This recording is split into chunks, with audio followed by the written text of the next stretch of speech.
Hello hi friends, welcome to my channel.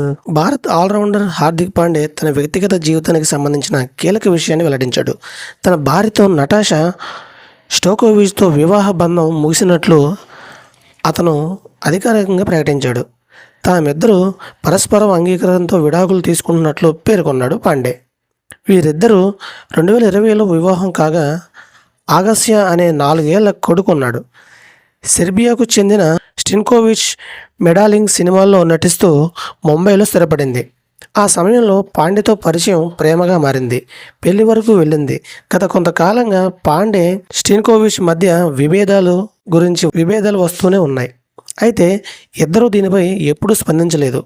విడాకుల తర్వాత కూడా కొడుకుతో మాత్రం తల్లిదండ్రులుగా తమ ఇద్దరు బంధం కొనసాగుతుందని, అతని కోసం అన్ని బాధ్యతలు తీసుకుంటామని పాండే స్పష్టం చేశాడు. ఇది ఫ్రెండ్స్, వీడియోస్ లైక్ చేయండి, షేర్ చేయండి, తప్పకుండా మన ఛానల్ సబ్స్క్రైబ్ చేసుకోండి. Thank you watching. మళ్ళీ ఫ్రెండ్స్, బై బాయ్.